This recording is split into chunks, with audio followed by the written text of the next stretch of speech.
Good morning, Mr. Chairman, members of the committee. My name is Catherine Engelbrecht, and I'm the chairwoman of True the Vote, a nonprofit election integrity organization, the founder of King Street Patriots, a citizen-led liberty group, and president of Engelbrecht Manufacturing.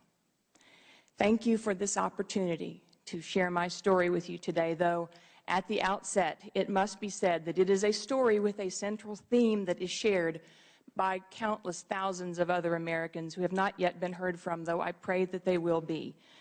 It must be made publicly known that across this country, citizens just like me are being targeted by an administration willing to take any action necessary to silence opposition. I am an average American who, prior to 2009, had never been active in the processes of government. But after volunteering to work in the polls in Texas in the 2009 elections, I saw fundamental procedural problems that I felt couldn't go unaddressed. So I started True the Vote, an organization that grew into a national movement to ensure that every American voter has an opportunity to participate in elections that are free and fair. My life before I got involved and spoke out for good government stands in stark contrast to the life I now lead. As a wife, a mother, a small businesswoman working with my husband, raising our children and participating in my church and PTA, the government collected my taxes and left me and my family in peace. But once I helped found True the Vote and King Street Patriots, I found myself a target of this federal government. Shortly after filing IRS forms to establish 501c3 and C4 tax-exempt organizations, an assortment of federal entities, including law enforcement agencies and Congressman Cummings, came knocking at my door. In nearly 2 decades of running our small business, my husband and I never dealt with any government agency outside of filing our annual tax returns. We'd never been audited, we'd never been investigated, but all that changed upon submitting applications for the nonprofit statuses of True the Vote and King Street. Since that filing in 2010, my private businesses, my nonprofit organizations, my family, and I have been subjected to more than 15 instances of audit or inquiry by federal agencies. In 2011, my personal and business tax returns were audited by the Internal Revenue Service, each audit going back for a number of years.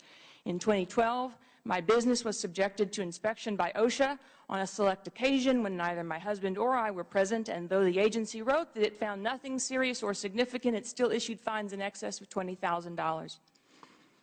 In 2012 and again in 2013, the Bureau of Alcohol, Tobacco, and Firearms conducted comprehensive audits at my place of business, and beginning in 2010, the FBI contacted my nonprofit organization on 6 separate occasions wanting to call through membership manifests in conjunction with domestic terrorism cases. They eventually dropped all matters and have now redacted nearly all my files. All of these incursions into my affairs began after filing applications for tax exemption. There is no other remarkable event. There's no other reason to explain how, for decades, I went unnoticed, but now find myself on the receiving end of interagency coordination into and against all facets of my life, both personal and private. Bear in mind, distinguished ladies and gentlemen of this subcommittee, these events were occurring while the IRS was subjecting me to multiple rounds of abusive inquiries with requests to provide every Facebook and Twitter I'd ever posted, questions about my political aspirations, and demands to know the names of groups that I'd spoken with, the content of what I'd said, and everywhere I intended to speak in the coming year. The answers to these sorts of questions are not of interest to the typical IRS analyst, but they are certainly of interest to a political machine that would put its own survival against the civil liberties of a private citizen. This government attacked me because of my political beliefs, but I refuse to be cast as a victim. Not to the IRS, not to the FBI, not to OSHA, not to the Bureau of Alcohol, Tobacco, and Firearms, or to any other government agency. I am not a victim, because a victim has no options.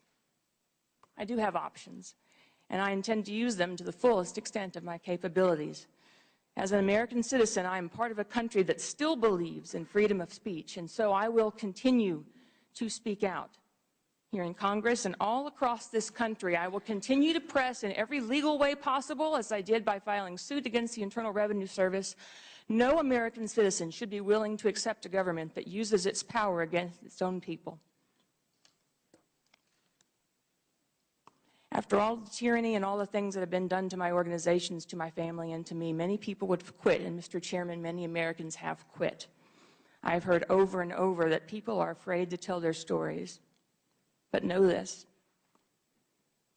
My experience at the hands of this government in the last 5 years have made me more determined ever than before to stand before you and to all of America and say that I will not retreat, I will not surrender, I will not be intimidated, and I will not ask for permission to exercise my constitutional rights.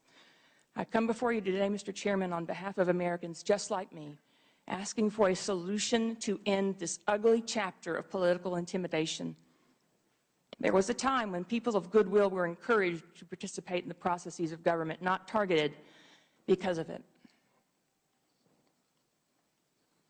I applaud your request of the Internal Revenue Service to withdraw a proposed regulation limiting political speech by nonprofit organizations. That action should be taken quickly and without fail, because if it is not, it will effectively codify into law the very thing that brings me here today. If those regulations pass, nonprofit organizations across the country will be destroyed. No American, regardless of their political affiliation, should support the silencing of political speech.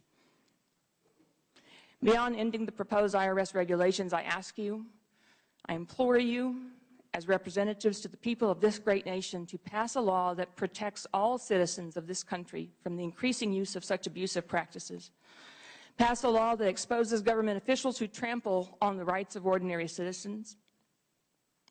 Do not allow them to continue to cower behind a veil of secrecy, abuse, unethical, and unfair behavior.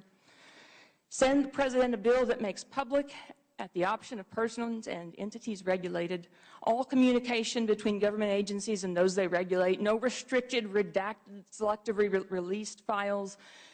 Give us a truly transparent process. Protect the people. Restore liberty to the people, because we will not be silenced. Thank you for this opportunity, Mr. Chairman and committee's members. Thank you, Ms. Engelbrecht.